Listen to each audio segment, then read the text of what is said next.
See? This movie contains the usual. What? What? That's the biggest plot twist since The Sixth Sense. Where is that coming from? No idea. I thought maybe I forgot that there was an elephant in this movie. No. What? I don't understand. Oh, fuck. Let's go. What a lovely day! Andy, there's a whole world out there. Jump in. Can you dig it? Yeah. You must always pay strict attention. I was just completely enamored by it the entire time. Dude, he did not have to go that hard. I know, man. Isn't it wild? TheJaredcast. So it begins. Hello, and welcome back to the Jaredcast, the podcast. I am one of your hosts, Jared. With me, as per usual, is Jared. Hello. How you doing? I'm doing good. Kind of an upswing. Weather's getting better. People are getting vaccinated. I'm going to the theater a bunch. Yeah. Ooh, lucky we closed down again. I'm real upset about it. Because it was like they were only showing the Oscar movies at the theater here, like in town. And so like I was like, okay, I've seen them all. I'll wait till like new stuff comes out. And then they're like, oh, just kidding. We're closing back up. And so now I just blew my one shot. Oh, geez. You don't have an AMC near you? It's all right. No, that one stayed closed. We do. It's like half an hour away though, and so it takes planning. But that's all right. We'll be back. It's all right. It's okay. I'll survive. Yeah. Hopefully in time for that new Sorry. No, you go for it. Oh, okay. Hopefully you'll be open in time to see that new Jason Statham movie. Have you seen the trailers for it? Yeah. Dude, I'm so excited. It looks tight. I'm into it. Yeah. Yeah. We got a good one today. We're talking about some less polished films for once. I mean, we've gone our Dinotopia and our dinosaur, but we're leaning into it with some real shitty Disney movies. I guess shitty with an asterisk. I don't want to speak for both of us, but we're talking High School Musical. We're talking Sky High, both of which can be found on Disney Plus if you want to pause this episode and rewatch and relive some of your childhood and be like, that wasn't as good as I remember. Go for it. Do it now.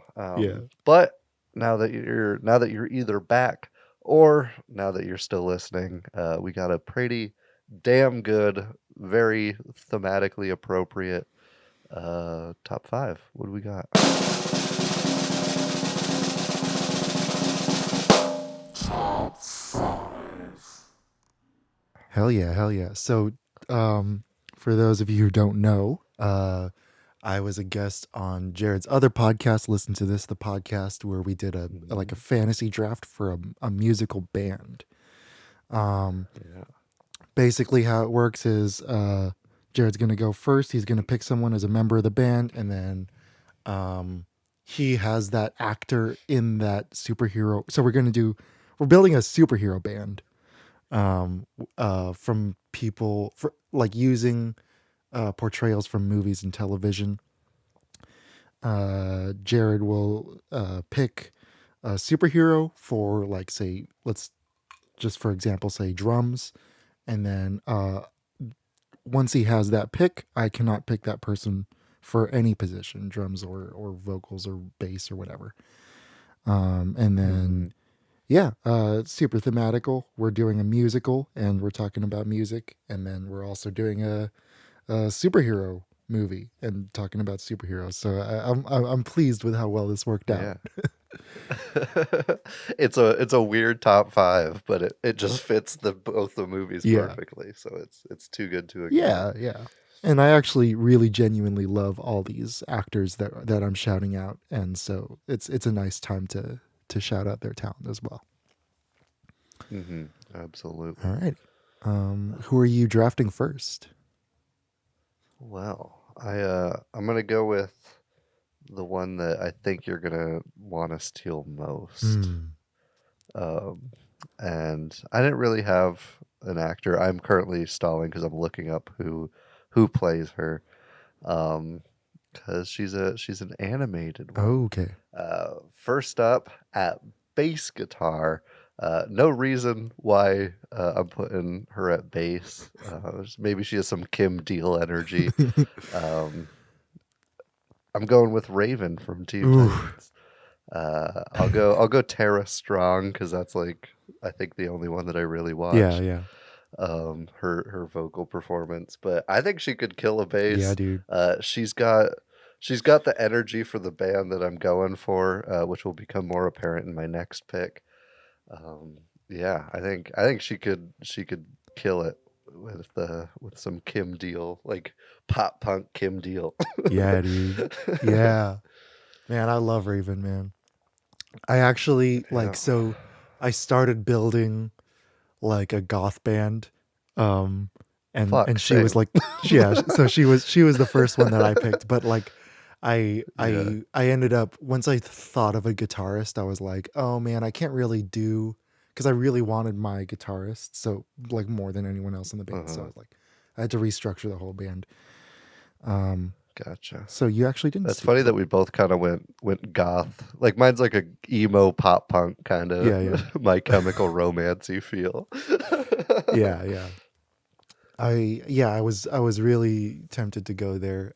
But I ended up thinking like, okay, uh I like for as far as like rock bands go, the one I like personally just love the most and the one that I like wish I could travel back in time to see them at their peak would be the Who. Mm, Um mm, so I went with that kind of a sound, for those of you okay. who don't listen to the Who, that just means that I like crazy people and I like lasers and I like Yep. and I like musical versatility. So I think my band could play like pop rock, but also play hard rock and have a deranged stage presence. Mhm. And I All think right, I see you. yeah, so I think for my bass player, I wanted someone who when you think of a bass, you think of it as like a heavy like instrument. It's like it's kind of the solid one that's like uh y- you know like the tanks, or I don't know if that's what the class name is called, like the tanks in Overwatch, where you want them to be Yeah. like the muscle. So I went with Hmm. Tessa Thompson as Valkyrie in Thor Ragnarok. Oh. uh Oh. Yeah. Whether she's wielding a battle axe or a gigantic sword, she's absolutely killing it, and you can always rely on her, despite her alcoholism. um, Well, that's just part of being in the. that's just being in the band. Yeah. She just swings around the heavy weaponry with confidence and ease, and I think I would love that as well in a bassist. So that's my pick, Tessa Thompson as Valkyrie. Excellent choice. I'm gonna go with my singer second. A popular one, but may not be a popular choice. This may cause some controversy, but I stand by it. With a singer and songwriter, he's co-songwriting. I even planned that out. He's my co-songwriter. You really need that angst for some emo shit. Right. And who epitomizes angst better than Tobey Maguire in Spider-Man 2? He's got the rhythm. He's got the confidence, though be false. He's got a weird charm that teen girls would latch on to. Get myself a cult Yeah. following.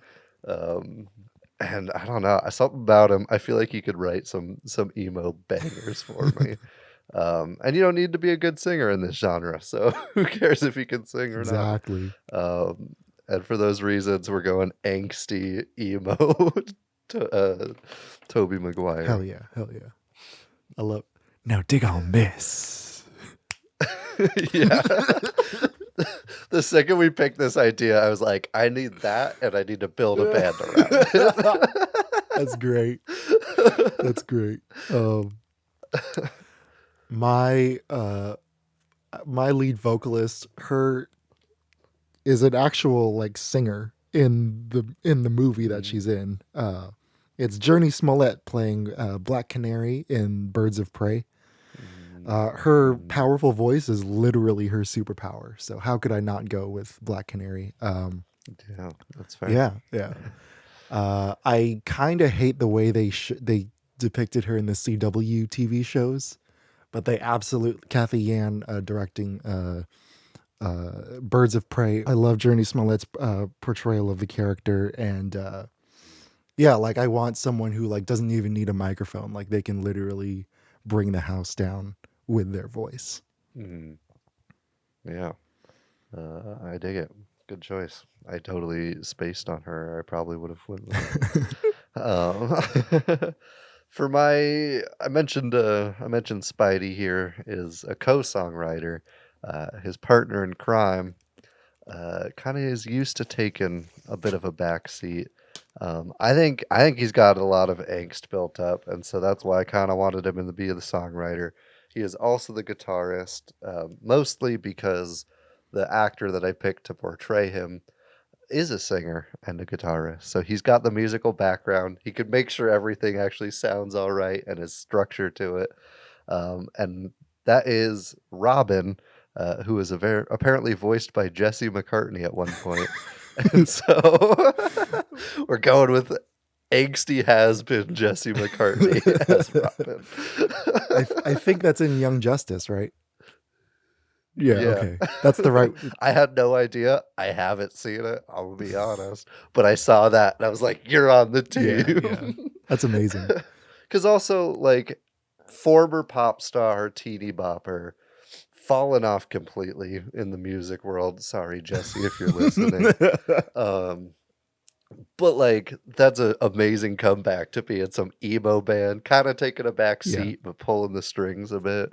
I think Robin Jesse McCartney's ready. Hell yeah, dude. Hell yeah. And that kind of works too, because in the show, like his character in the show, like that's about him like shedding the Robin skin and becoming Nightwing. So it's like even that works Okay. perfectly. Perfect. Yeah. Super intentional. Wait, so he's lead guitar? Or Yeah, he's lead guitar, co-songwriter. Spider-Man has a rhythm guitar. I forgot to mention that. but okay, cool. Yeah. My lead guitar is when you think about me and my tastes, it's kind of like pretty obvious, but honestly, like when you think of a rock band, like let's be honest, you always, you think of the guitarist first, and like who would be a better solo guitarist for a rock band than one who can literally summon lightning from the sky? So I picked Halle Berry as Storm to be my lead guitarist. She's the star of the show, and she can literally fly, just and make tornadoes and shit, and yeah, destroy the world with a thought if she wanted to.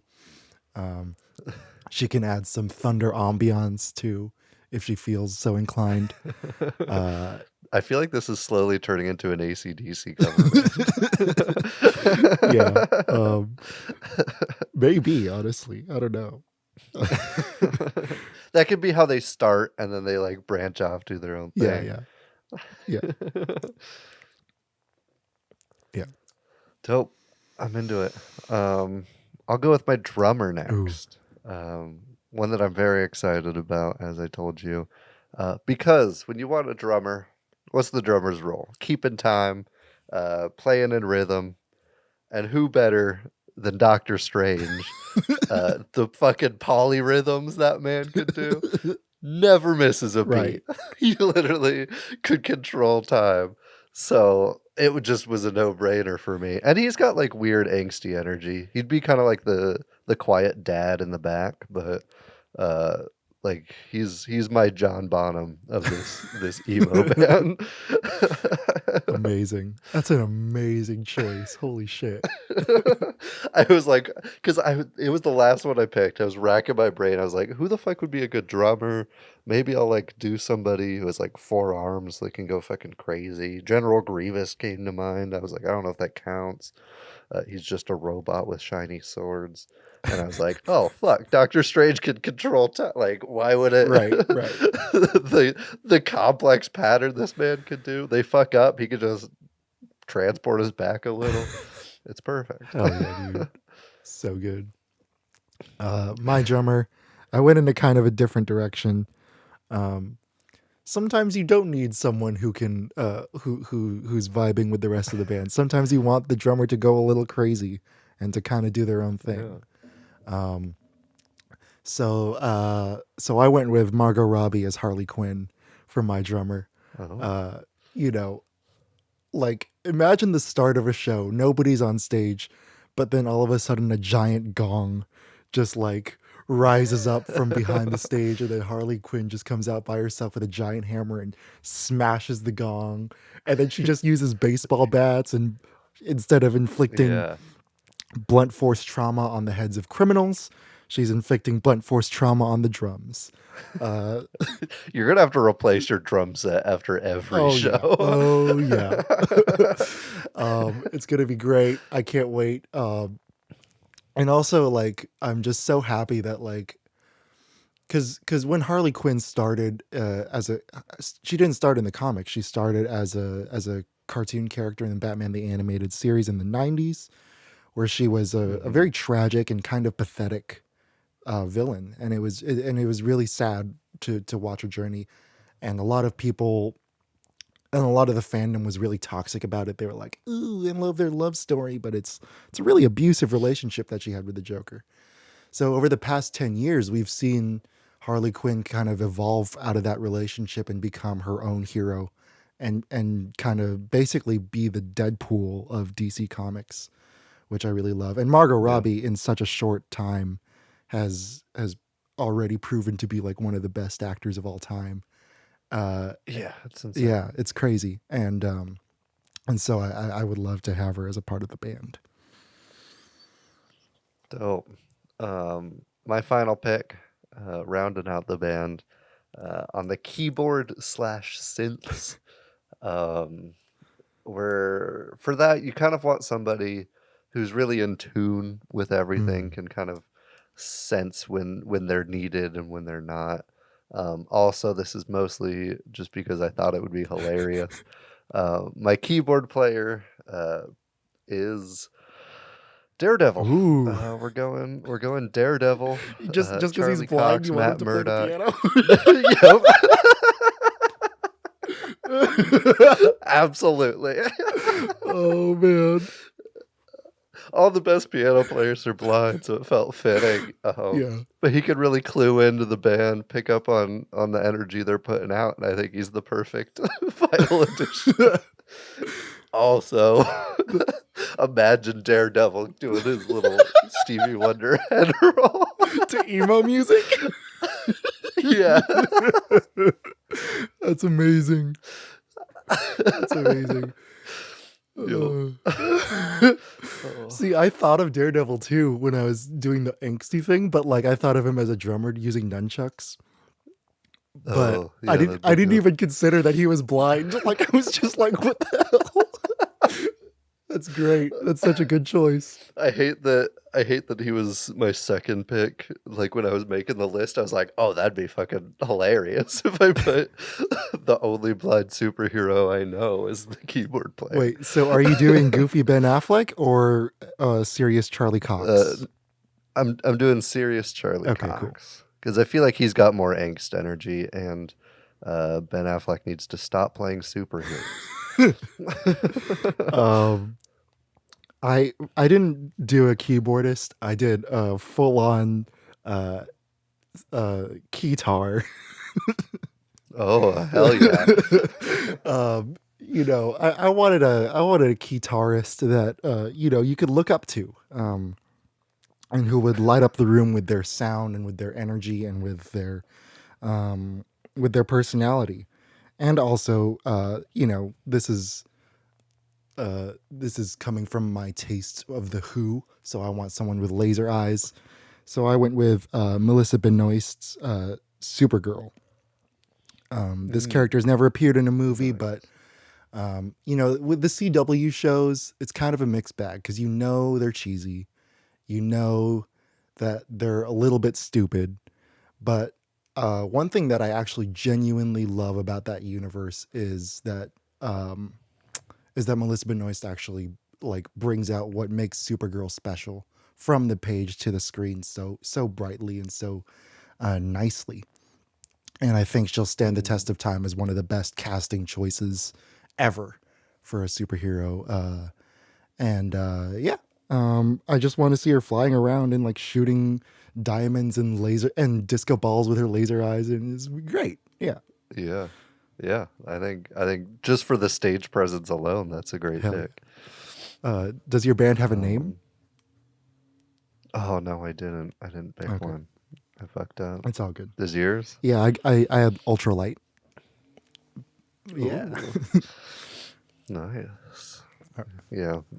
If I think of one later, I'll throw it in. But for the time being, they will remain unnamed. It's all good. It's all good. Great band, Jared. Great band.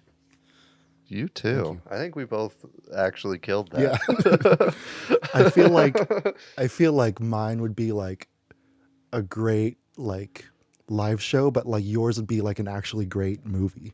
Like I would watch that movie. Yeah. Yeah. Mine's gonna headline the fuck out of Fans Warp Tour for like 3 years and then fall off entirely. So good. They're gonna be what's the label? Fueled by ramen. Yeah.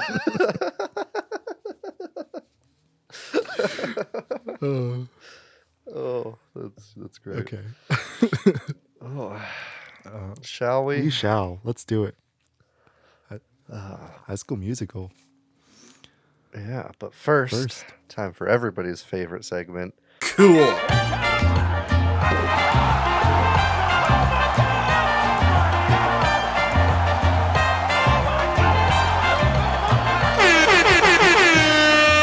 Bad reviews. It's been a while since we've recorded. It feels nice to get back into saying this.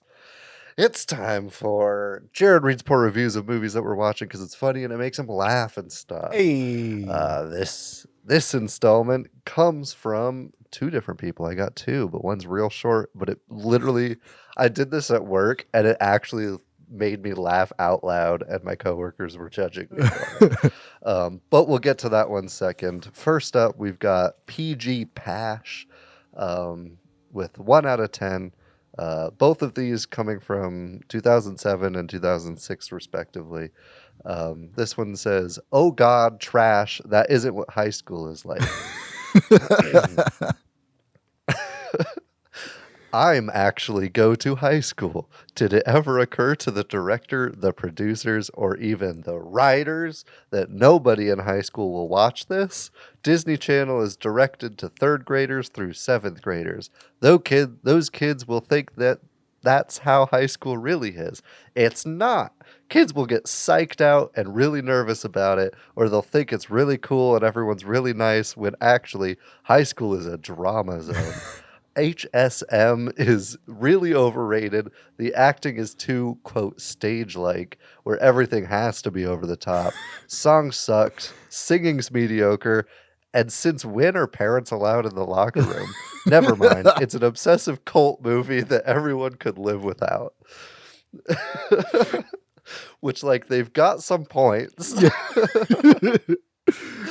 This might be the first time that we agree with the bad reviews. Yeah. But I saw I'm actually go to high school and I had to. Go is in all caps. It's beautiful. Everything's like weirdly capitalized and stuff. Yeah. Also, saying when actually high school is a drama zone, the entire movie is way too dramatic. I was like, if anything, that's the one thing the movie got right. Like, yeah, they yell at a kid for baking.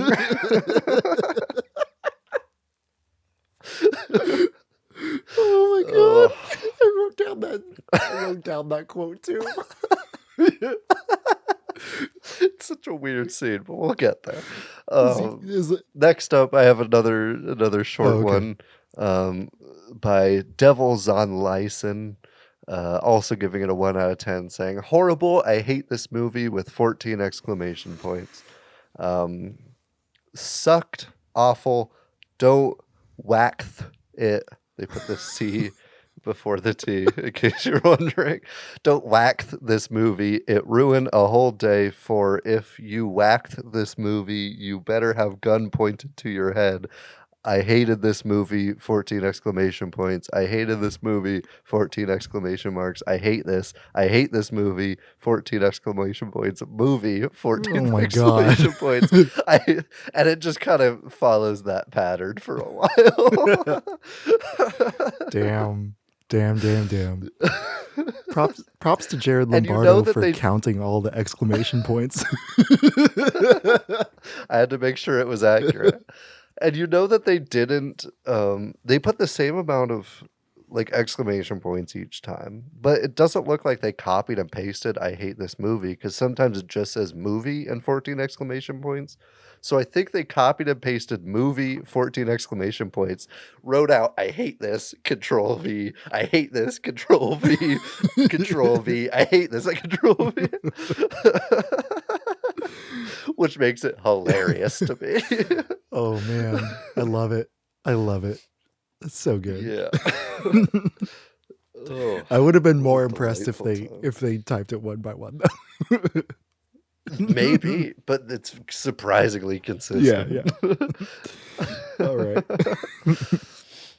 Oh, good shit. Alrighty. Shall I dive us into this? Into the I don't even know what beautiful to call world this movie. of East High. High School Musical is a Disney Channel original movie.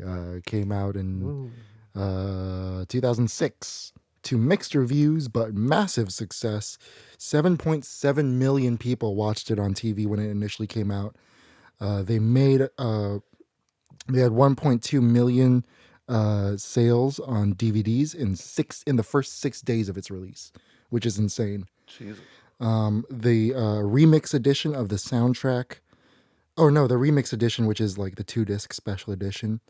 I don't know why they called it the remix. They didn't remix anything. No. It sold 8 million copies in 4 years. So that's just for the audience's perspective, like this is how successful this is a TV movie, and it made $100 million after it came out. That's insane. That's insane. That's insane. The soundtrack was a quadruple platinum. It inspired 2 sequels. It's to this day the only Disney movie, Disney Channel original, to feature a sequel that got released in theaters. That being High School Musical 3 senior year.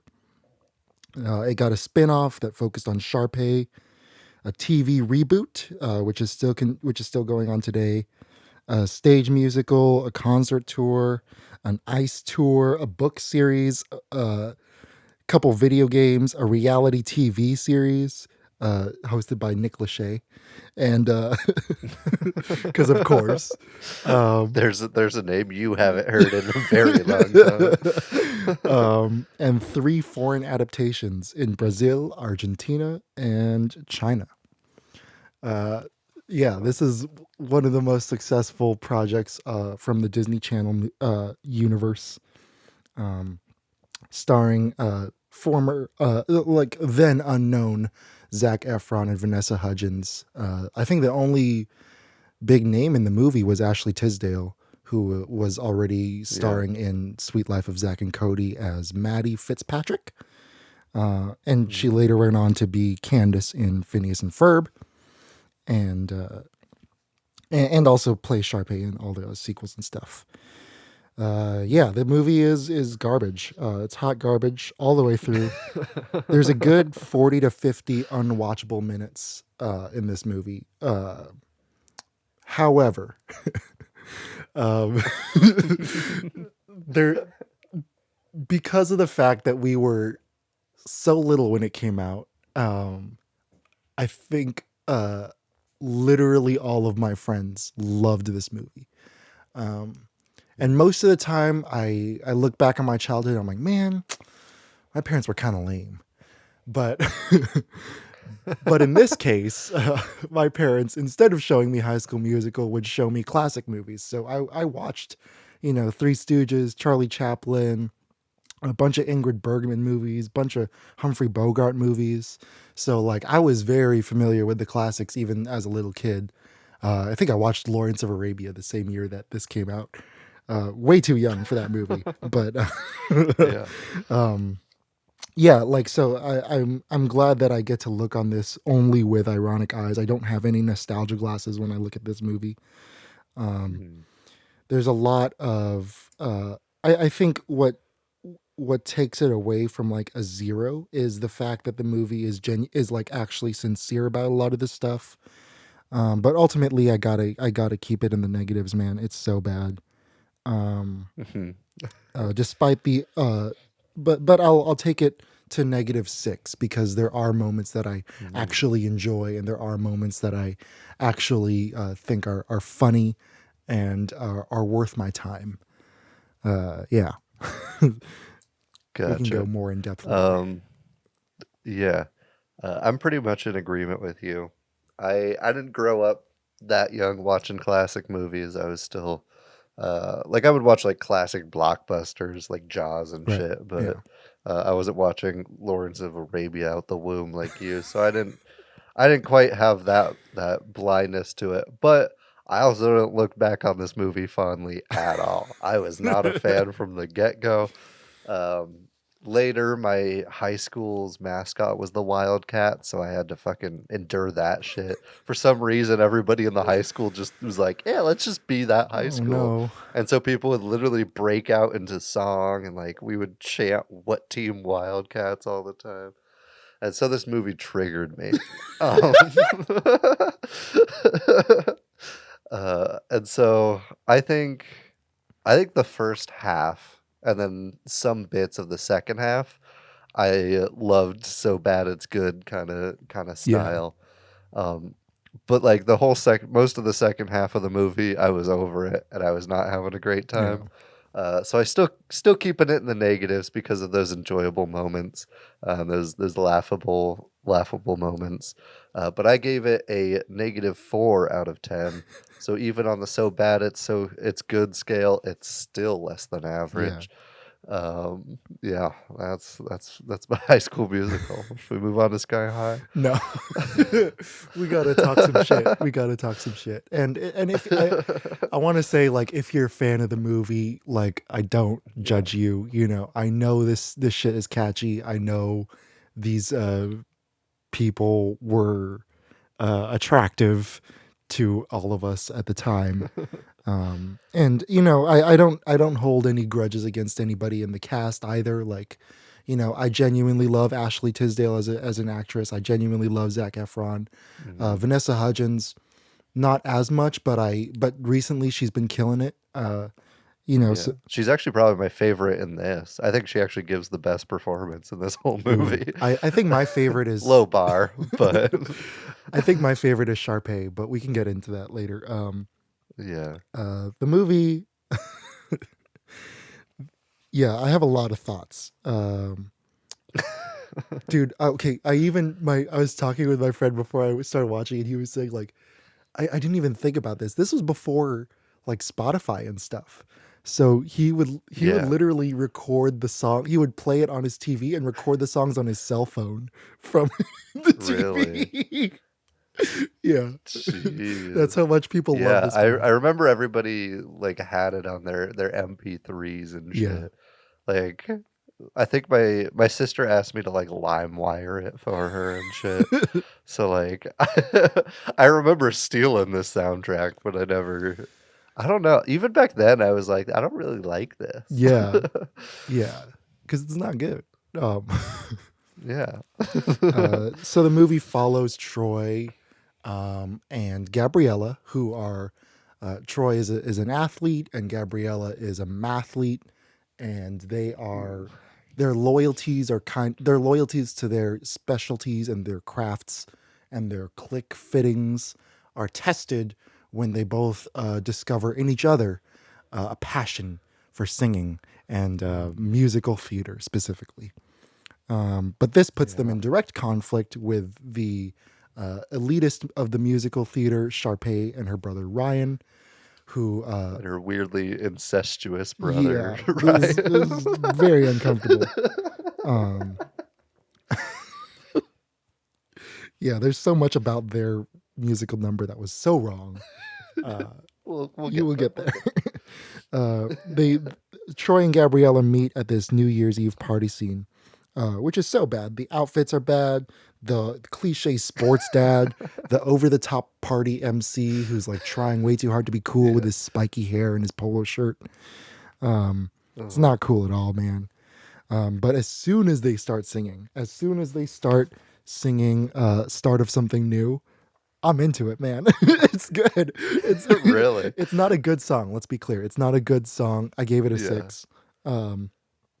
But I gave it a 2. the reason I gave it a 6 is because it's like actually kind of well shot.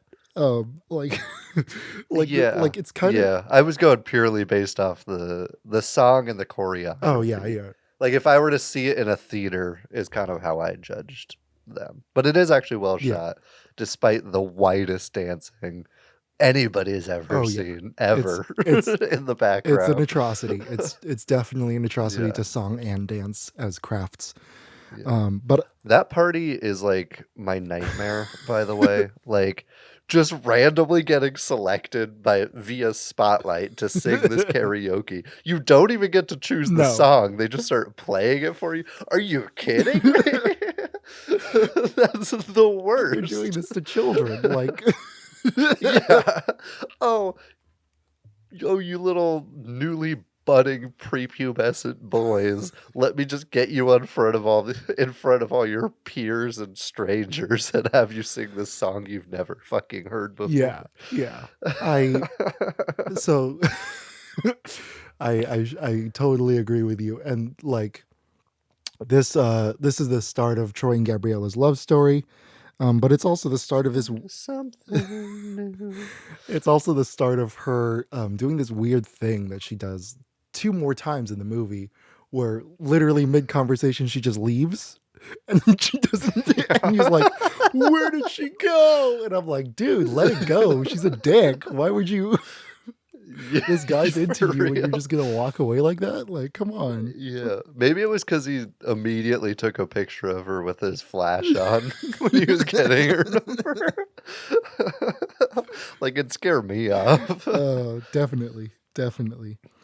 Yeah. Also, that picture, just because I brought it up, I love how shitty it looks. Like not even be ironic. Like I love that it's the most pixelated photo in the world, and he looks at it so longingly. It made me laugh. Yeah, definitely, dude, definitely. But this whole thing takes like 9 minutes, and the movie's not even that long. And like, I still don't know what the movie's about when I kind of vaguely know. So they're both trying to meet certain expectations, but they're not quite there because their parents' bars are too high, whatever. Typical high school drama stuff. And this kind of carries over into the rest of the like really sloppily thrown together themes that take place within the high school, which is like about people trying to fit in and people wanting to break out of these stereotypes of these cliques. But then the movie doesn't really do anything about that. Like if they actually like had something to say about these things and they actually had some kind of even like a cheesy Disney redemption for like the villains in the movie, like I think that would have been great. But they like nobody really changes. I mean, I guess Troy changes a little bit, but like they kind of have this thing where like they tell all the students to like break out of their stereotypes and be all that they can be, right? But then all the adults are portrayed as stereotypes. The drama teacher is theater. is so over the top and so just much. Yeah. She's so much. And she, I wrote a lot of her quotes Yeah. down because they were all. she needs to chill, dude. She needs to chill. And the teachers and the coaches are by far the worst part of the movie. Like the movie's thesis falls apart because they are nothing but vague and because her and the coach and literally every teacher in the movie is an over the top stereotype. The principal who only cares about sports. Like they're all over the top stereotypes, and like we're expected to like the dad now that he's like supporting Troy, but the dad is still just a dick coach. Yeah. And then the mom just disappears after the first scene of the movie, never to be mentioned again. I was like, wait. Who was like actually like a decent foil for the dad. Yeah, like does she I was thinking when I was watching, it's like, this is literally, they don't even say her name or like see her on screen or anything. Yeah. She doesn't show up to the final game. She doesn't, she's just gone. I assumed she was dead, but when I went back to the beginning, I was like, wait, she's alive. Like, where did she go? Yeah. I think did the dad kill the mom? I think the dad killed the mom in the fucking snow resort.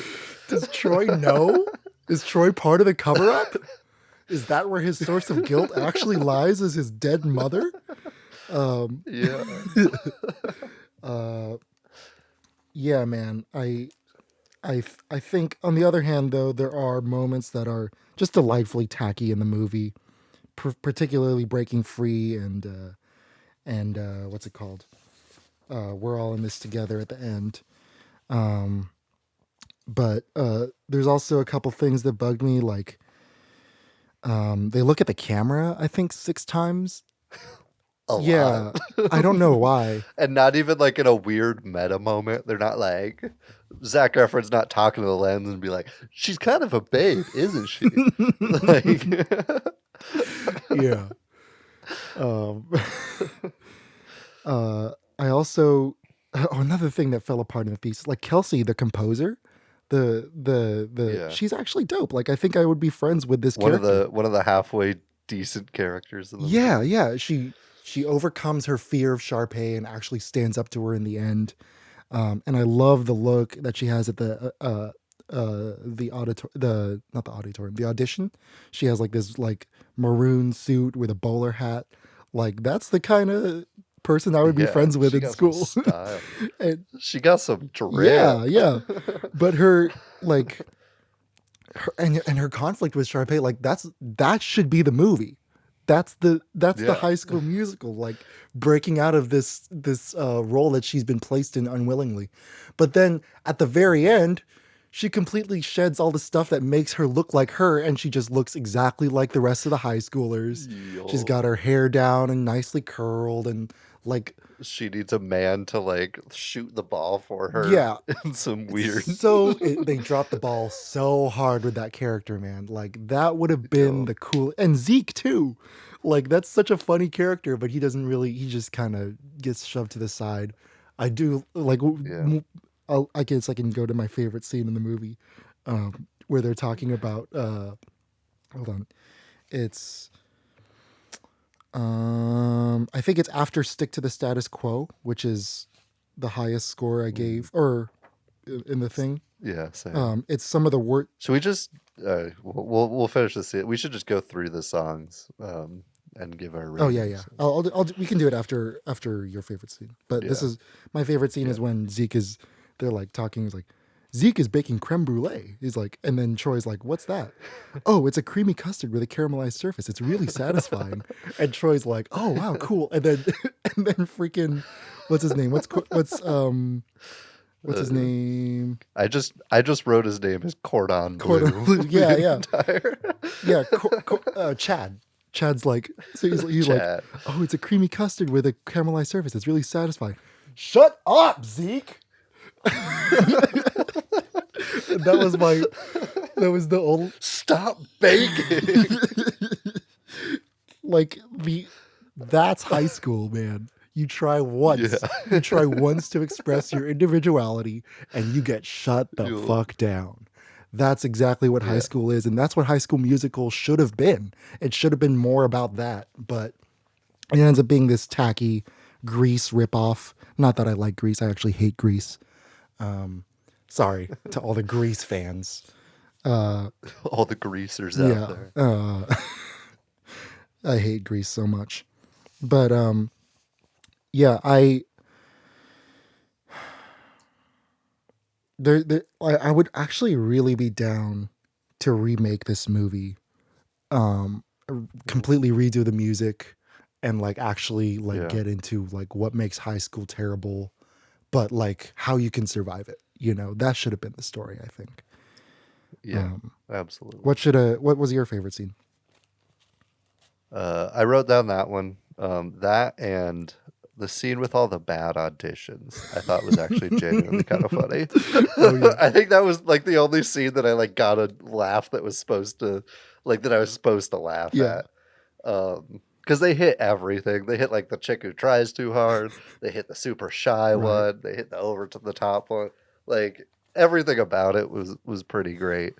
And you get some of both of our favorite character, the composer in there, um, and it's great. I think that's a actually genuinely great scene. There's some funny bits in there, Yeah, so I think that and the "Shut Up, Zeke" is are my two favorites. yeah.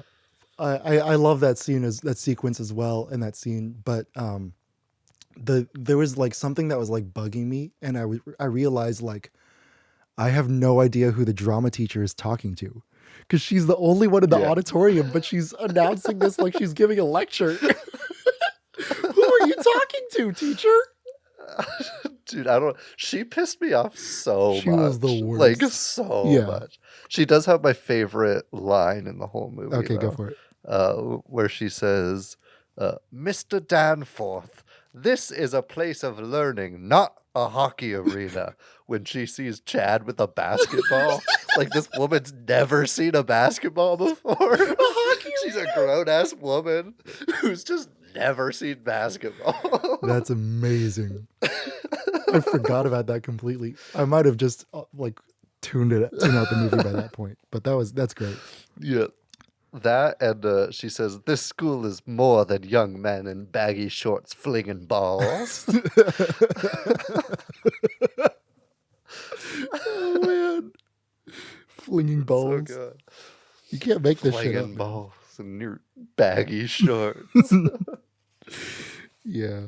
Oh, you want to go song by song? Let's do it. Start with All right. something new. I gave it a 6 for cinematography, probably a 1 for the song itself, though. Yeah, I gave it a 2. This song epitomizes what's bad about the vocal performance and all this, where it's like only head voice and not great head voice. It's 2. It's a 2 for me. Yeah. Get your head in the game. A banger. 6. Oh wow. Some of the best choreography. The shit slaps, dude. I personally hated that one. As a lifelong Lakers fan who went through this period of like not watching basketball because the Lakers sucked, and like now that the Lakers are like okay again, I'm watching and getting back into it, and it's like You getting your head in and the I'm game. I'm getting my head in the game. But this is really bad, like really odd instrumentation in this movie. Like especially the horn Yeah. section. I don't know what's going on there, man. For me, it Yeah. does not accomplish what it wants to. I think it's offensive to anyone who likes basketball. That is Yeah. true. That is. However, there's this amazing, like, it's a perfect shot. Literally, like, there's this Film School Rejects has this Twitter account called One Perfect Shot, and I think this should be in there for sure. Where at the end, there's the team in the back, and they're in shadow, but Troy's like the only one in the key light, and and he's center frame, and all the basketballs are bouncing around him and not hitting him, and it kind of really like beautifully shows his inner conflict, which is poorly written, but it's there, and Yeah. and I think that shot is like that's what cinema is, and I like that a lot. Yeah. I just think for some reason it's the only one that gets stuck in my head. Um, I'm sure the verses are terrible, but that chorus kind of Yeah. slaps. What I've been looking for. Oh, that's the audition one, With right? Sharpay and Ryan, yeah. Yeah, I got a 3. It's a little better than something new, but it's not. It's not good. No, It's yeah. pretty far from good. For this version, I wrote not great, and then for Troy and Gabriella's version, I wrote not better, and that's all I put down. Yeah, that sums it up entirely. Yeah. So I gave Sharpay and Ryan's version a 2 because at least I can like sit through it. But then by one, I'm Yeah. like, just get it over with, man. Or by the next one, I was like, just get it over with. So I gave that one a 1. What'd you give the reprise Yeah. for? Or reprise? What score did you give? Oh. I did write this one down, so I'm trying to think. I would probably give it the same, honestly. Yeah. I think they're both offensively bad, but for different reasons. Yeah. Stick to the status quo is next. Best song in the Yeah, movie. yeah. I gave it an 8, mostly for them screaming at the dude for baking, which really like is hilarious to me. Yeah. The chick saying, "Is that even legal?" when a white chick says she likes hip hop. More than homework too. She's like, "I like hip hop more than homework." She's like, "What?" And like every extra looks 37, Yeah. so that's hilarious. The electric cello solo So good. by the Skater Boy is fantastic. So good. Yeah, 8, 10. Like it's the best you're gonna get out of this Yeah. movie. I definitely agree. I gave it a 7 though. Because I wasn't as big of a fan of the instrumentation, but I do love the electric cello though. But the way they stage the cafeteria is actually pretty cool. Like that's what I like about musicals. Yeah, the choreography and like playing with the set is fantastic. Yeah, and the dynamics of the like when they actually have the wide shot of the entire set, like the way they set up the power dynamic of having Sharpay on the balcony looking down on everyone, like not just she looks down on everyone, but she's literally looking down at all the people, and they're going through these really genuine high school struggles of like I don't want to, like I'm stuck to this table. I can't sit anywhere else because all the other tables are full, but I still feel like I want my individuality to come out. And I can't even tell you like how many times I got shit for sitting at a different table in high school. Like I was the kind of guy that like I wasn't popular, but like everyone who knew me liked me, so I would have lunch with whoever I had lunch with. And it bugged me that like people got butthurt that I they're like, "Oh, you're hanging out with them." Yeah, like what the fuck? Like this is the most cliche high school thing, and it's so true. Yeah. It's the truest thing about this movie, and that's why I think I gave it an actual like positive score.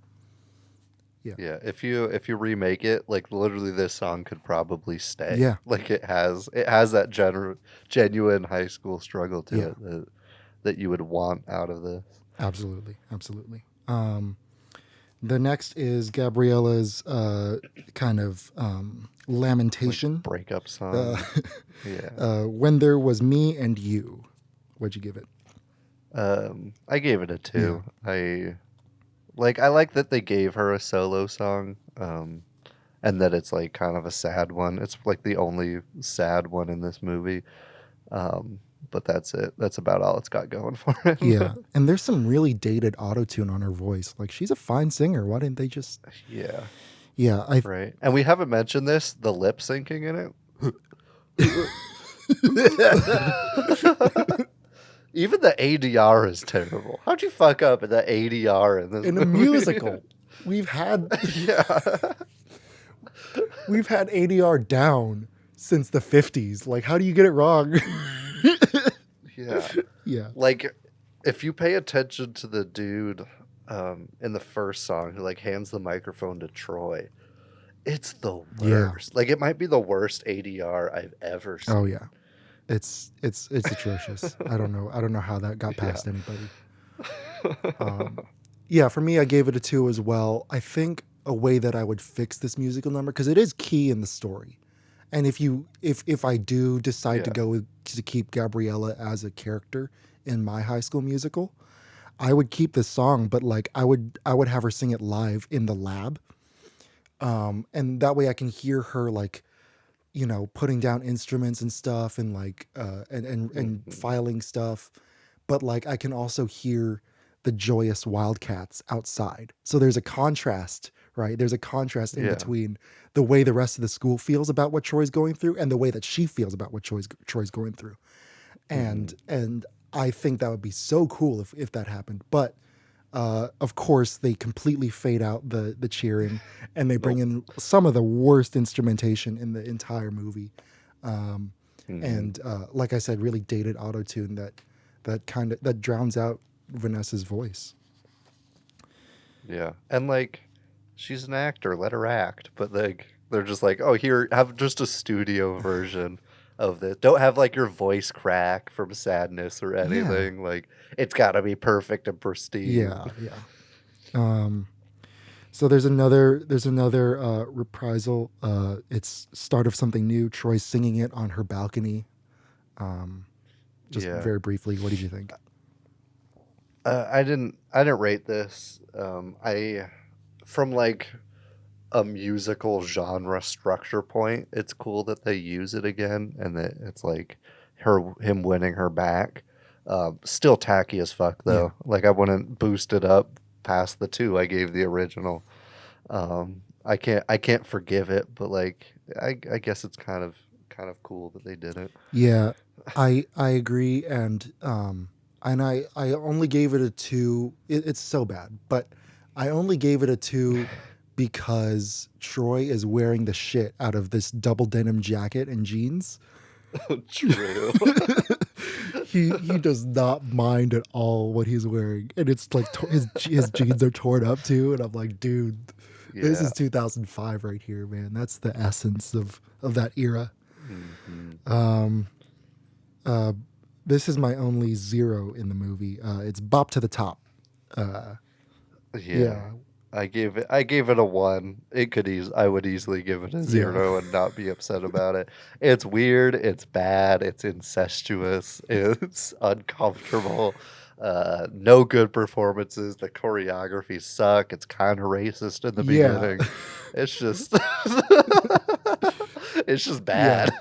And I gave it like I initially gave it a 1 because there's like in the lyrics there's a good summation of, or not summation, but what's the word, summary of Sharpay's philosophy as a character, but it doesn't reveal anything new, so I took that point away. Yeah. Like if you change the lyrics so that the song, like first of all change the song so that there's no cultural appropriation, and that there's no and change the choreography so she's not twerking on her brother, and sorry, Ashley Tisdale, I love you. I'm a big fan. Yeah, it wasn't her choice. Please join us on the show. I would love to talk to you. But it doesn't reveal anything new about Sharpay or Ryan. I would say like if maybe they gave background in the song about their childhood or like and what drives them to be the douchebags that they are, that would be cool. Yeah. Or even give Ryan a bit more spotlight because he's just kind of there. He's just Sharpay's like incest plaything the whole time. He's just there pretending not to be gay. Yeah, this stupid beret. I do like the bit on the ladder at the very end too, where she like kind of like keeps him from going to the top. But yeah, it's terrible. It's a doozy. It's a doozy. All right. How do we feel, Jared Lombardo, about Breaking Free? The signature song of the franchise. We're soaring. Okay, yeah. I wrote down soaring flying, so I had to make sure we were talking the same thing. Yeah. I think it's a 2. I don't like it. I think it's a bad song. I think it's I don't know what to say about this one that I couldn't say about all the others. I wouldn't say this is the. I would say the All in This Together is the flagship song of High School Musical. At least for me and what I've heard. I don't Yeah. know. I think it's because it But got appropriated in Vines a lot, and that's why I think of it as the most popular. But I think you're right. As a full gotcha. song, the last one is probably the most popular. Yeah. It's still Yeah. terrible. It's a bad song, and if you like it, you're wrong. Yeah. I don't know why this song is so popular. But for me, I gave it a 5 because it's like I cringed to the point of like enjoying it. I cringed to the point of pleasure, which I never thought I would say on this podcast, but I delight in it's like it's unintentional, but you know how The Office like delights in awkward moments and like making you feel like really really awkward and horrible about this situation, but you're laughing. That's how this song made me Yeah. feel unintentionally. Yeah, it's quite a headache, but I enjoyed it. And we've already briefly talked about it, but what's your score for We're All in This Together? I gave it a 1. I think it's cringy as fuck. I know that might be a hot take. I hate it. I hate everything about it. I've heard it too many times. The lyrics are not at all subtle. Not that musicals are known for their subtlety, but like we're all in this together and it shows when we stand hand in hand, make our dreams come true. Like, come on. You put zero effort into Yeah. into that. There's also like one where it's like, I'm scrolling through the lyrics here to see. Oh, we're not the same. We're different in a good way. Or everyone's special in their own way. We make each other strong. Like it's I rolled my eyes so far that I like went back in time and had to rewatch the song again. It's terrible. I hate it. It gets on my nerves. Yeah. Um it's for me, I think like it's the most Disney song in here. Yeah. That being said, Disney has produced some bangers, so but like it's the most like corporate song. Like it's the Hmm. song that you would put in a McDonald's commercial to get people to buy your shit. And that's ultimately what Yeah. this song became. And it's not it's for me it's not as intolerable because I don't have the experience that you have, but like even though it's the most tolerable song, it still kind of gave me a little PTSD uh, from Hmm. from hearing my classmates singing it on the playground and shit. Um, yeah, I don't know if I can give it any compliments. Honestly, um, I gave it a -9 just because it's like it's fun to make fun of. I think, and it's Yeah, fun to sing ironically. Um, that's fair. but It's I it's good for a few Yeah, for bits. a few bits, not for not for what how long has it been 15 years since this movie came out. Jeez. But like my main problem I with the song is uh like I said, Kelsey's character development completely getting swept under the rug, and not just swept under the rug and then airbrushed and then made up and then I'm not saying that she can't look good, but like the way her costume looks is like totally erases her individuality. And then Absolutely. Sharpay really doesn't change. So why is she nice here? The Yeah. movie doesn't explain why all of a sudden she's on board with Troy and Gabriella Hmm. being chosen for the parts. Like, this whole, like, all of a sudden she's a good sport about losing. No. Like, No, the hell no. best way you could have set up the sequel is have her say, next time I'm gonna get it, or Yeah. like have them off to the side. And you can even do that cliche thing of like maybe Ryan's tapping his foot to the song and Sharpay punches him. You could have done something like that, but to have her actually joining in with it, we're all in this together. She's the one who's Yeah. been reinforcing this social structure. Why would she be taking part in this song? It makes no sense. Hmm. Yeah. Okay. I'm glad that we had this therapy session. Yeah, me too. Um, the various montages of the basketball games and the academic decathlon made me want to actually like fast forward through them. Like I was so tempted so many times Yep. to fast forward this movie, but it's my pick, so I had to commit. Sorry if you like this movie.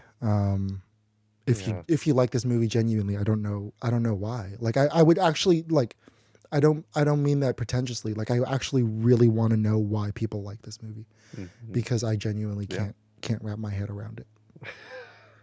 Same.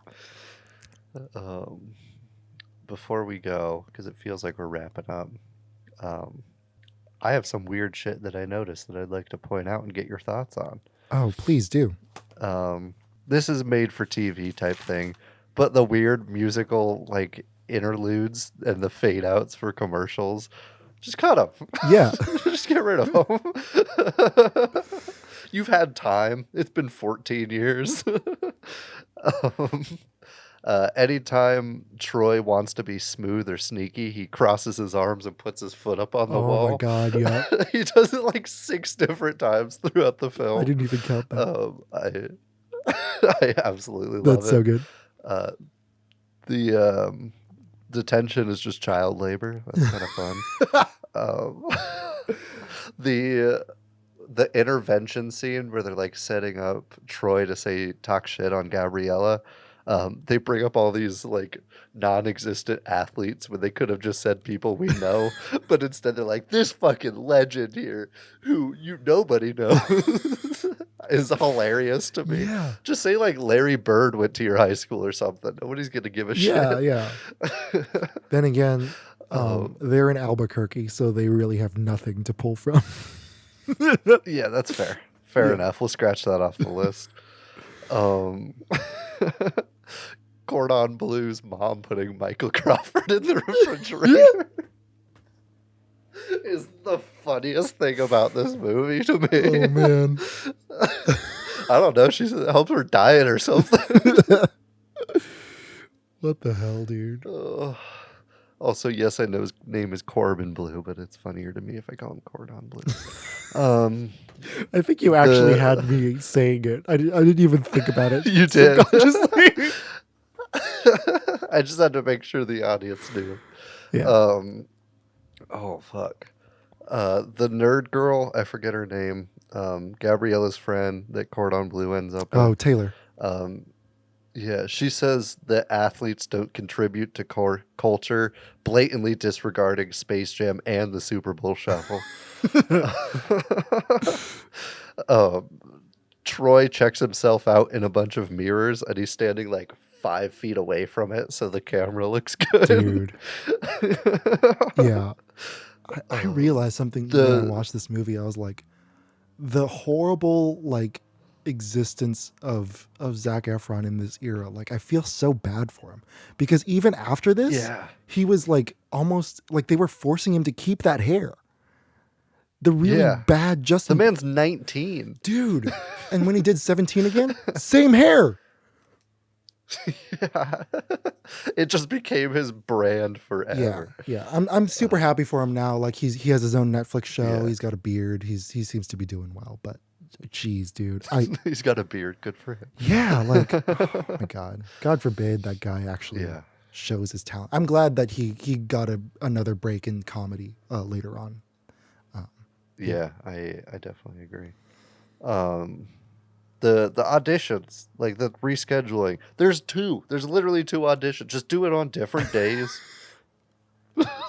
Problem solved. You're very willing to change it. You clearly have time on the day it was scheduled. Just like talk to the teacher. Like, it's fine. She's a big fan of yours now. So stupid, man. So stupid. Almost done with these. Nerd girl hacks into the mainframe with the power of friendship. Dude, I forgot about that.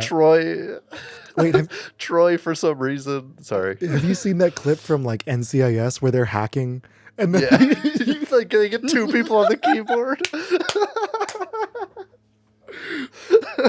I love showing that clip to my computer engineer friends and to them. It's so good. when Troy is running to the audition, clearly short on time, he puts more clothes on. He shows up in pants and a sweatshirt. Oh man. Oh jeez. The zero drama for the ending of the championship game. They just show the last play and that's it. And kind of akin to that, everything just ends immediately. Like no, Yeah. no nothing. People run in, they're like, "I got the part in the audition. I won the math decathlon. We just won the championship game. I still bake." And then that's Yeah. Like one of the things I don't like about basketball movies is that they always have to end on a buzzer beater. And like, yeah. there's nothing wrong with that inherently, but like they didn't even do the buzzer beater that well. It just kind of happens in this weird No. like floaty wide that's on a, I think it's on a Yeah. crane or something. And and like they just kind of go into the song. Like they didn't even cut to Yeah. people's faces like waiting for the basketball to go. Like you could have at least done that, Zero drama. Zero effort. Yeah. Although I appreciate that there's a payoff for his dad saying "go left" 16 fucking times during this movie. That's true. That's true. One other basketball thing that bugged me is like when he's supposed to stay behind shooting free throws and Gabriella's talking to him and they have this like nice romantic banter. He's Yeah. way past the free throw line when he's shooting. He's like right in front of the basket. It's so funny. Beautiful movie. Beautiful movie. Thank you for tolerating it just for me. I didn't No, mean... it was fun to revisit. Okay, good. Yeah. Oh, yeah. If you want to watch it, go to Disney Plus, like I said earlier. Yeah. Disney Plus. Plus. All right, on to Sky High. I had to print out, like, I stopped writing down the actors. Like, I had to print out the entire cast list because they're so stacked. I can't wait to talk about it. Yeah. Before we do. Cool.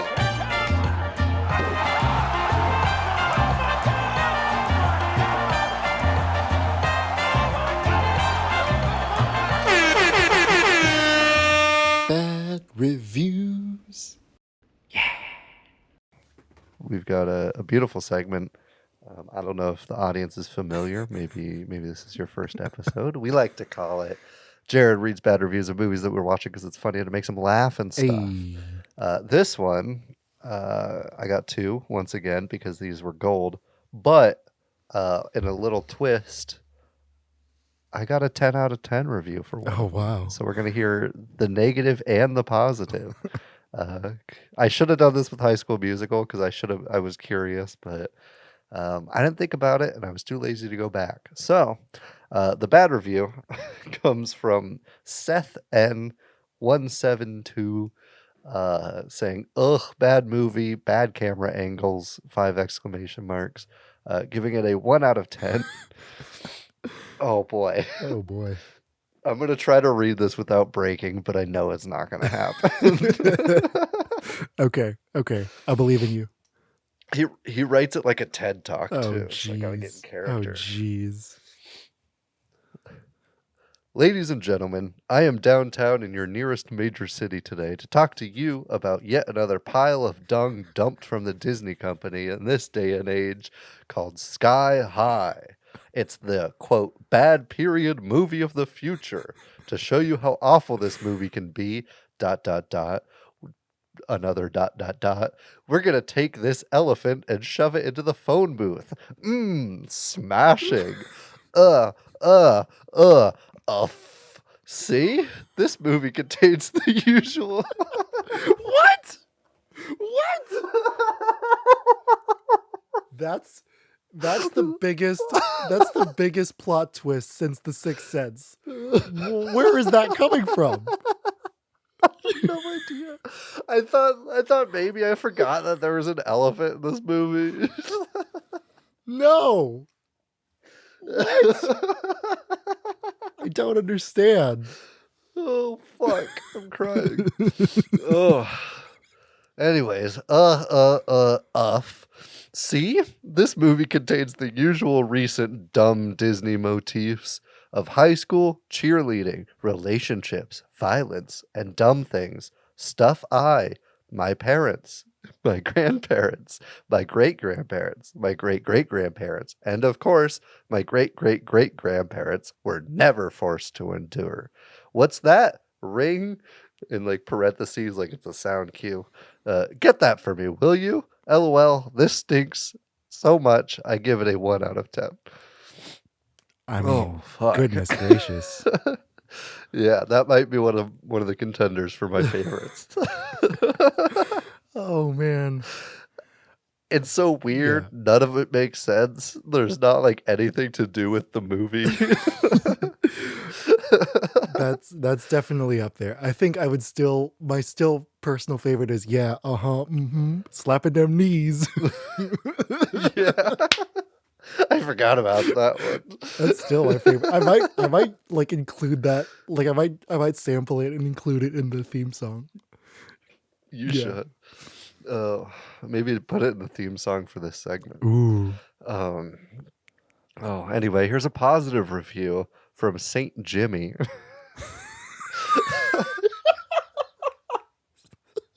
That's so good.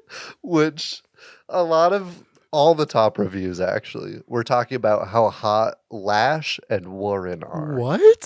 For context. Yeah. I don't know. No love for It's Gwen a or weird Layla? two to pick. Right? Oh my God. No, Lash and Warren. They said 10 out of 10, saying Lash and Warren as the title of this. I watched this movie at my school as a good reward for good behavior. And voila, Warren and Lash are hot. Any girl who digs cool guys should watch this movie because Lash and Warren are cool and hot. Warren, quite literally.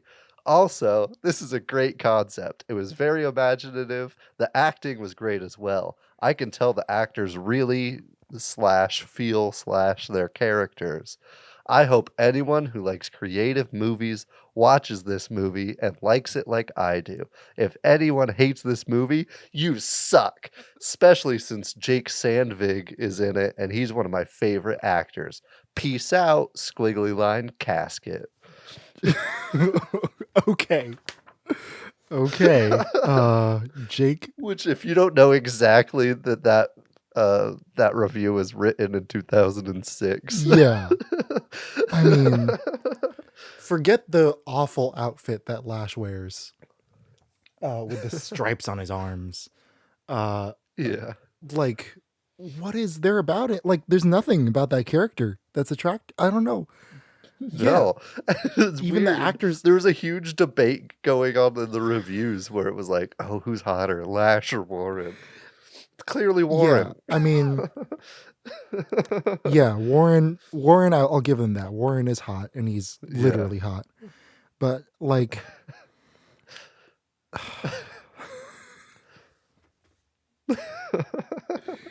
I'm just kind of that one. There was one that the first review gave me hope for humanity, and the second one just brought it right back down.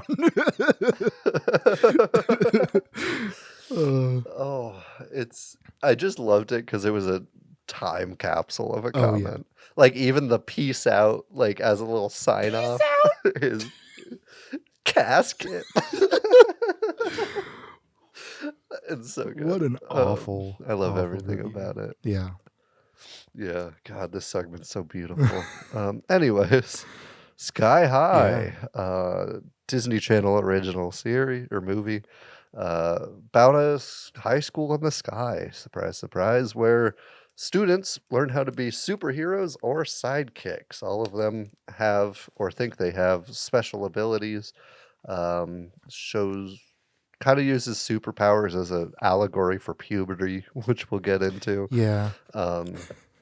The main conflict is Will Stronghold, played by Michael Angarano. I don't know. Who has the most famous superhero parents, but doesn't have any powers. He also meets his classmate Gwyn, Mary Elizabeth Winstead, who I think this movie began my crush on her. Oh wow. And they quickly gets a little flirtatious, and he kind of tries to balance his high school life with his home life and the shame of not having powers.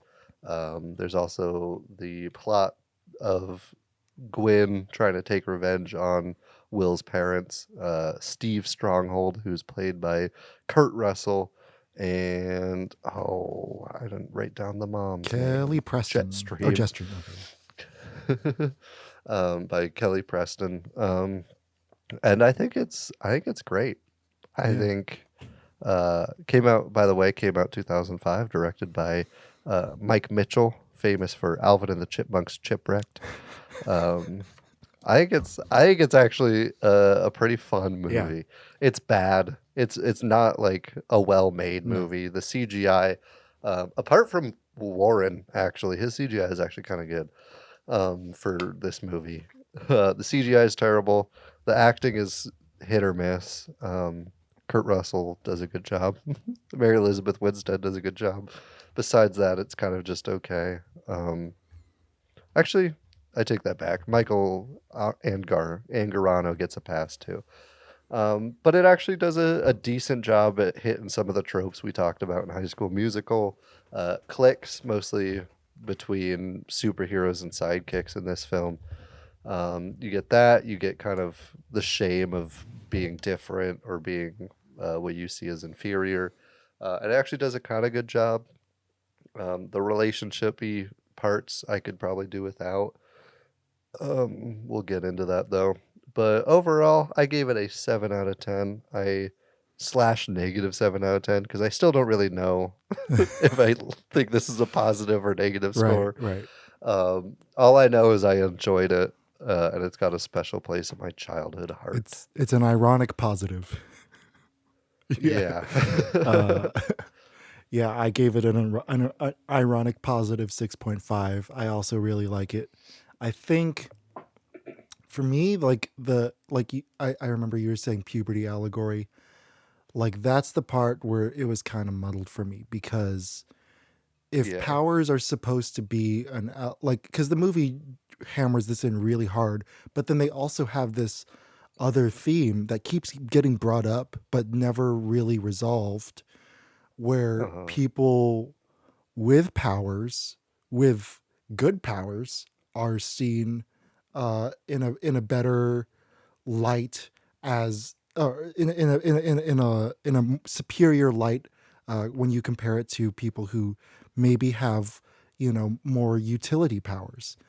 And this Mhm. whole superhero society is based on this fact. It's based on, or it's based on this prejudice. And the divide doesn't really get healed at the end because the main character gets more powerful than any other character in the show or in the movie, Yeah.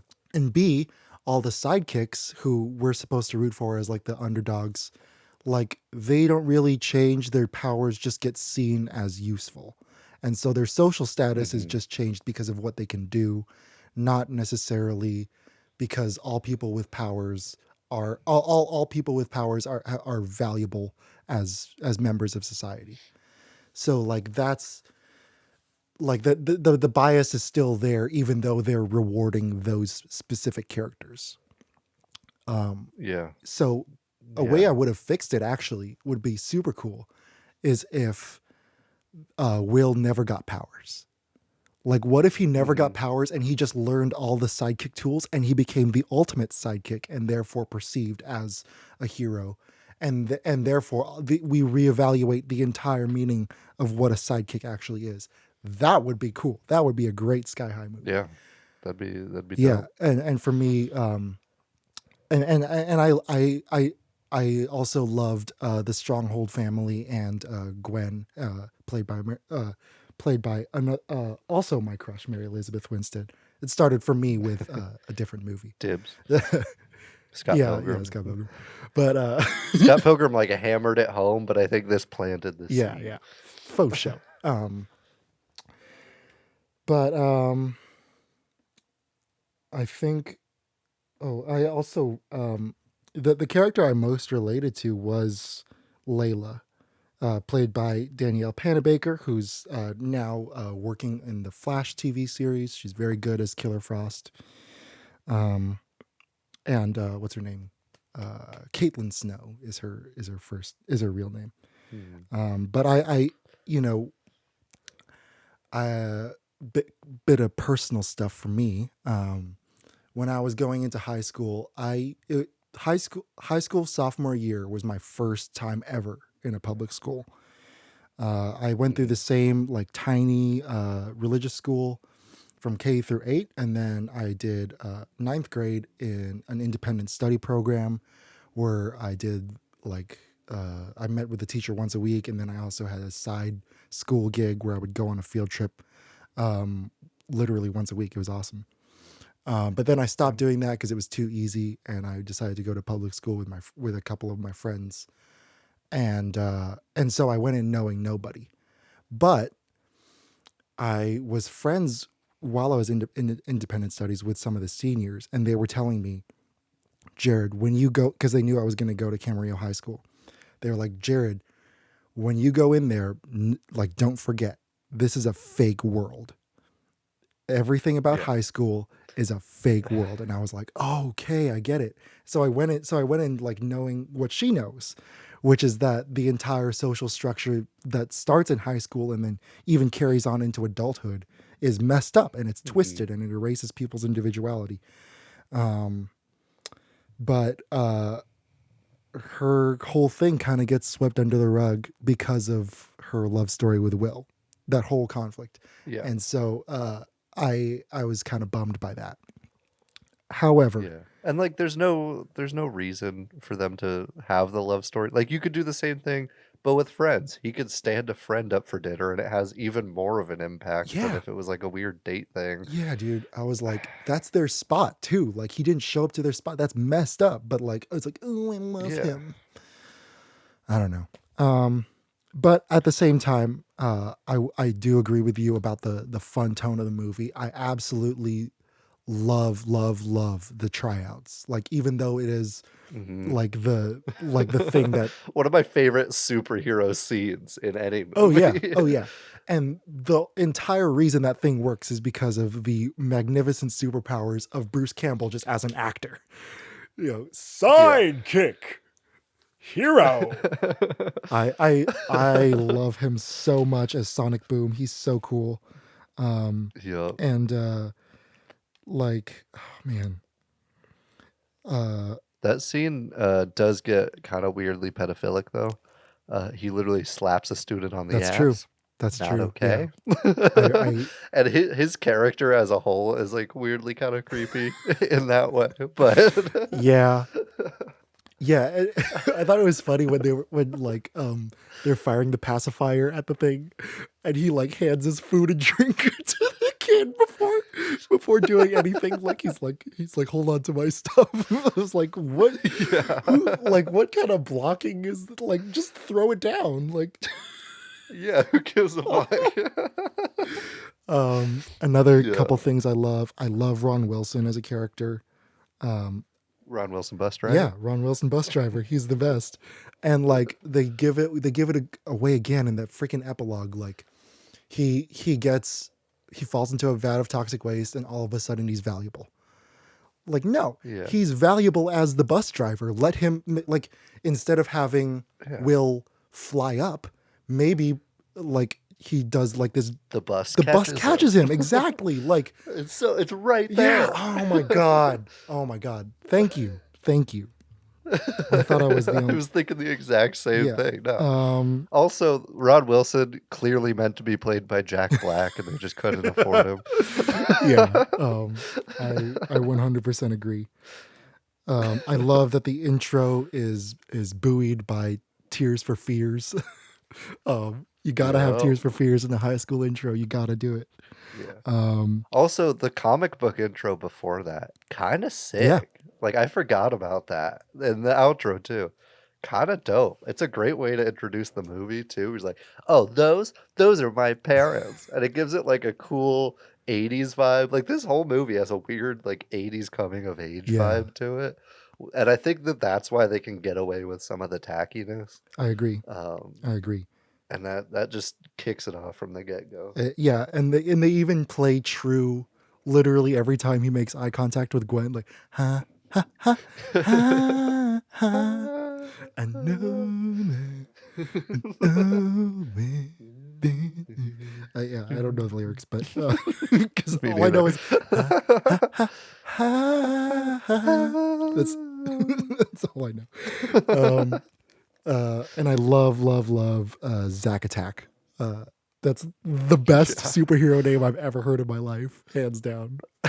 I have a friend named Zach. I called dibs on Zack Attack, as if anybody would take it. I gotta ask my friend Zach to see if he like actually listens or has watched this movie so that he, yeah. He has another great line where he says, "It was tough, man. TUPH."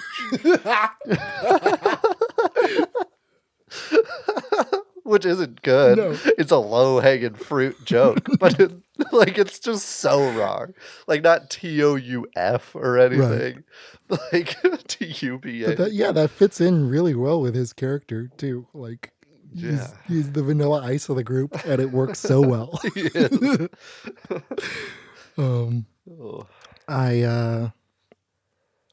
The science teacher literally shooting a kid with a death ray.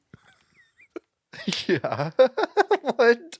And then he shoots him with like the freeze ray, and then he's like, "Hey, other student, I know you got this thing wrong. Shoot him with your shitty heat ray that you built to unfreeze it."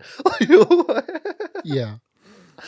Yeah, this movie's legit funny. The writers were the co-creators of Kim Possible, which is one of my favorite Disney Channel shows, and that kind of explains, like, for me why, like, it's like, oh wow, this is actually pretty good.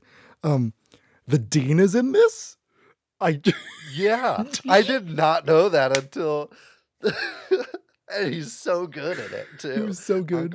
Uncle. Yeah, I didn't recognize him because he was so good at hiding his identity that like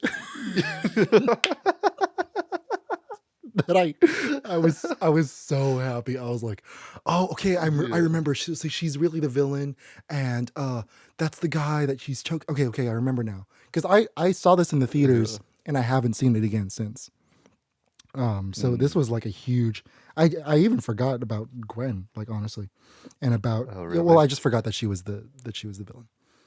But I forgot he had a real good quote that I didn't remember on the last Uncle scene. He like says something hilarious, but I didn't write it down, and I don't remember. I'm pissed off about it. Yeah. I agree with what you said about the romance. First of all, he doesn't deserve a girl as cool as Layla, and for the dick that he is, Will. Yeah. Although I know you're pretty pro Layla. She's a bit of a hypocrite. She is. Yeah, I was gonna get into that. She's a huge hypocrite. Yeah, I was gonna get into that. I'm not gonna use my powers except to make this apple for my boyfriend and use a tree to get on the roof. And then when there's like the big battle and she's in trouble, like she waits till she gets hit. Like, you fucking built a whole ass tree to get on a roof to kiss a boy. Like, I 100% agree. I was gonna talk about that. Bringing plants or killing a plant in a Chinese restaurant like a dick. Like I wouldn't be mad about those moments if she like if the writers were like better at explaining her philosophy in the beginning. Because like if she said like, oh, like I only believe in superpowers as like expressions of your individuality since they come with you as a person, that would have been so much better. Or like, I don't agree with like the way the school is doing the hero sidekick thing. Cool, you're good. You're out. You're fine. All we need is specificity, Disney. Be specific. A couple other notes. I got 9 minutes in, and I've completely lost count of the Dutch angles. I don't even think I can count that high.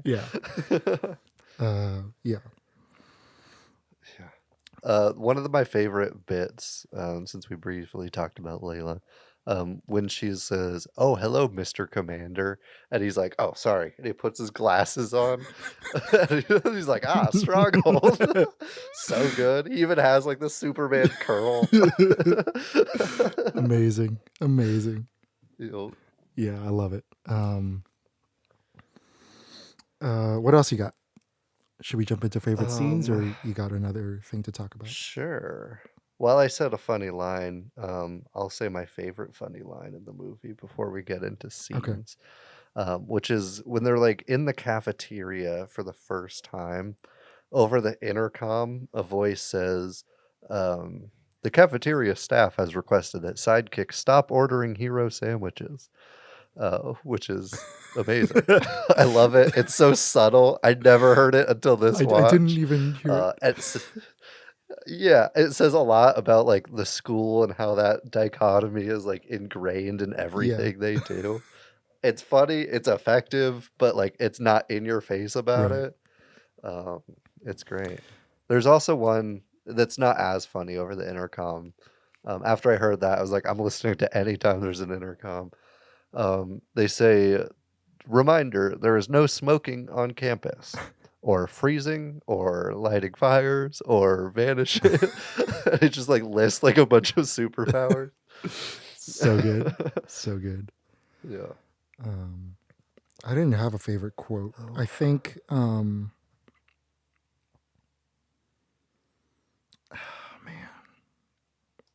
yeah, I didn't write down any great I wrote down the very last quote, but my girlfriend became my arch enemy, my arch enemy became my best friend, and my best friend became my Yeah. girlfriend. But hey, that's high school. That's high Yeah, school. I thought that was cute, and I thought that was like that Yeah. made it like a fun enough movie to like I would show this to my children. hmm Coach Boomer calling students whiner babies is pretty cool and foreshadowing in a Yeah. way. Surprisingly intelligent. Whoa. Yeah. Who was the one that he was talking to? He's like, "Is butt kissery your power?" Oh, the guy who can melt. Okay. Because he's Yeah, like, yeah, "Oh, I'm a big fan. I love your work." yeah. I wrote down that one. I just forgot who he Oh, said it to. yeah. That scene. We'll get into favorite scenes. Starting off with that one because it's probably both of our favorites. I love it. I love the fact that he kicks a student when she turns into a ball.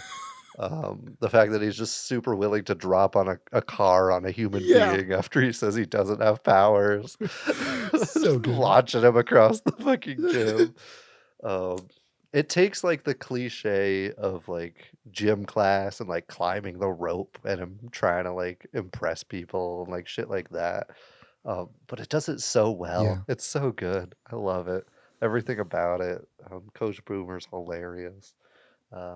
Yeah, it's an amazing scene. The way he says sidekick, that alone Amazing. makes it an amazing It's scene. iconic. It's iconic. And Yeah.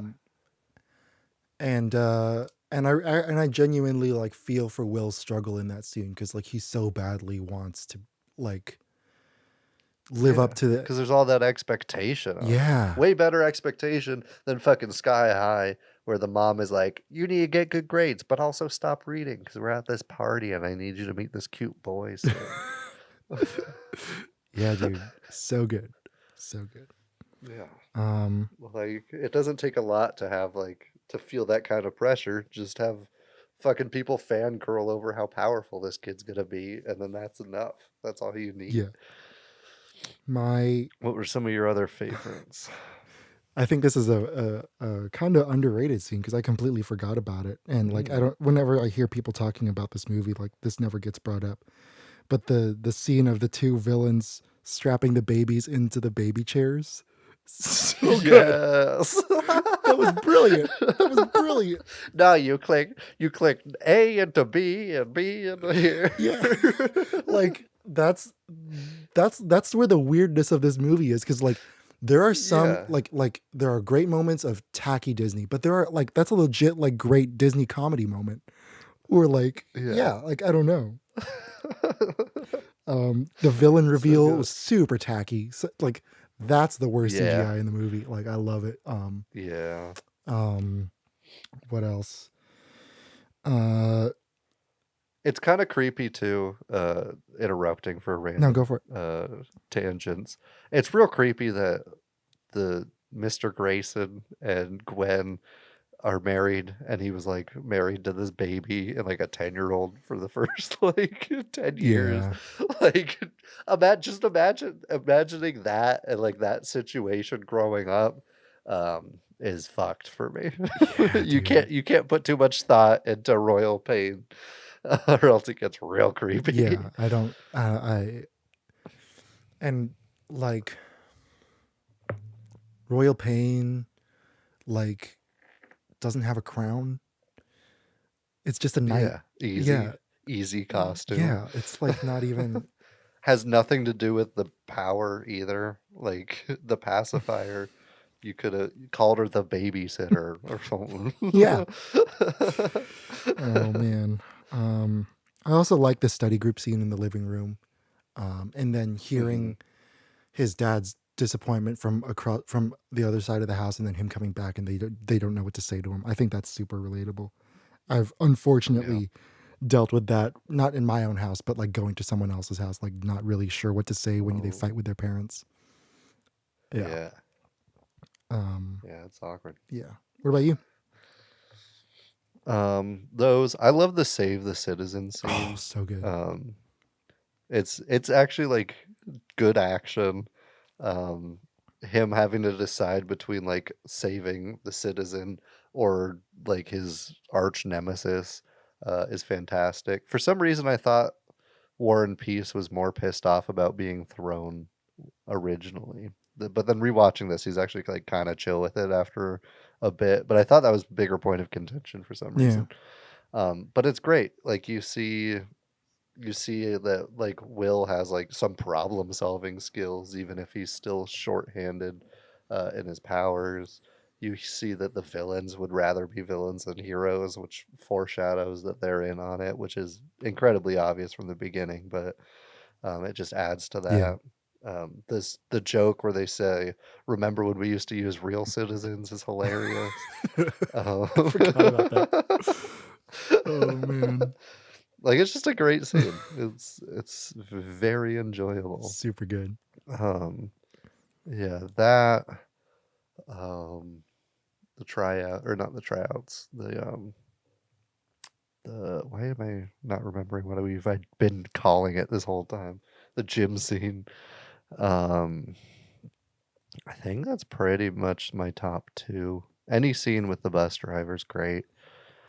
Yeah. I love that. When he hands him, I love that everybody calls him Rod Wilson bus driver. The nurse scene is pretty good. Yeah, dude. Because you don't expect her to be so funny. Dude, that's Cloris Leachman. Do you know?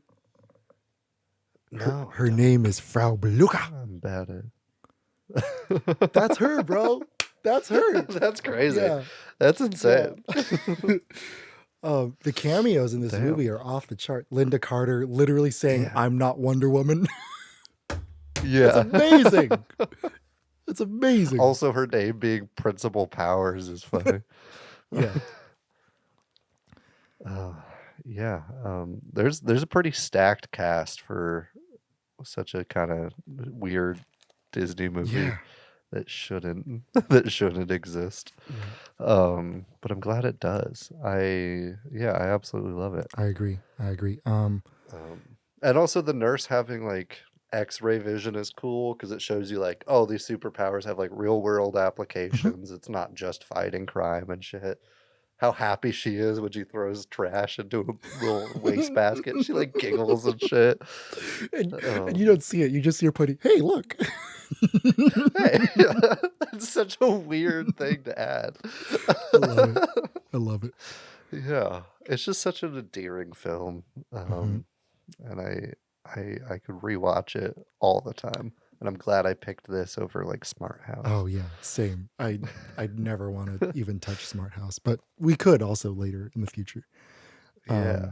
Fun fact: Patrick Warburton plays the voice of Royal Pain when Gwen is in the suit. Yeah. Really? Okay. Yeah. I see you. I know our internet reviewer was crazy about War and Peace. How do you feel about his character? I like him. I I think he's actually got like a cool progression to him. Like he actually grows and develops. It's kind of weird that it happens partially because Layla tricks him into going to homecoming.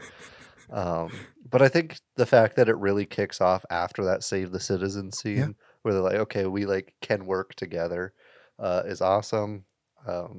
His home life backstory is super interesting to me. Like I would watch a War and Peace origin movie any day of the week. Like having one supervillain and one superhero parent is great, and it's a hilarious bit when they're like, oh, they're battling instead of they're getting divorced is amazing. dude.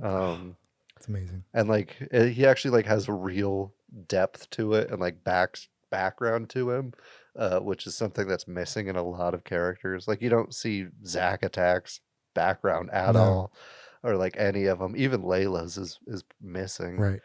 And so it's nice to see, like, oh, he's an asshole, but he's not like an asshole for asshole's sake. He's an asshole for real reasons that happen in real life. He has a shitty home life. He's taking it out on this kid who he blames for his father being in prison. It's great. Shitty name for a character and shitty tattoos of fire on his arms. But like besides that, I love it. Oh man. Why would you War and Peace? Why did you get a tattoo of your power too? Oh man. I 100% agree. I think the movie would even be like even having him as a secondary protagonist, like showing his first day at school after showing Will's first day at school. That'd be so cool.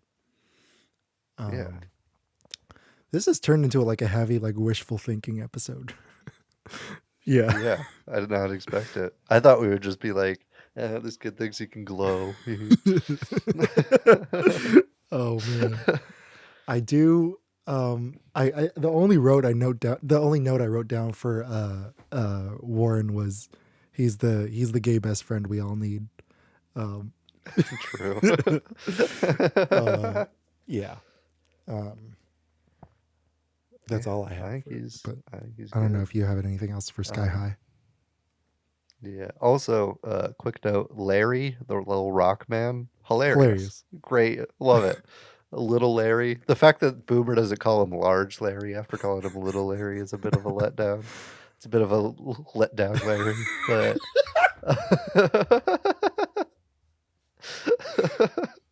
Yep. The super or hero support class gets real sad real quick. Oh yeah. But I love it. I think it's fantastic. You see that like that dichotomy is tormenting the professor to this day. Yeah. The fact that Will's dad doesn't like look at the scrapbook is funny. Yeah, I think it's just such an endearing movie, and I thought that I would hate it a lot more rewatching it now. Same. But I still love it. I still think it's fantastic. I'll probably rewatch it again sometime soon. Yeah, dude. It was a very pleasant surprise, and I'm glad it like fits well with the other pick too, because like they both have really interesting like high school conflicts, but they both kind of drop the ball in completely different ways, which is kind of cool. Yeah. Good shit. Good shit. Anything you want to say to the people? Oh, you can check out Sky High on Disney Plus. Yeah, also on Disney Plus. If you totally ignored what I said earlier. Oh, my bad. Yeah. No, I said if the audience did. We got a lot on our mind when we were recording. I never remember anything we talk about. Yeah, no, I think I'm good. If you would like, you can find us on Instagram, TikTok. Do we have a Twitter yet? I don't know if we have that. We have a Twitter, yeah. It's just at TheJaredcast. We do have a Twitter? Okay. Gotcha. Yeah, pretty much anywhere. Facebook, you name it. YouTube. If you want to start getting into our videos, we have a real good Oscar thing that we did like a month after this comes out, because we record these weirdly far in advance. But check that out on our YouTube. Check out us on anywhere podcasts are listened. iTunes, Spotify, SoundCloud, Stitcher. You fucking name it, we're probably there. Yeah, good shit. Thanks for joining us. Thank you, audience. We love you. Goodbye.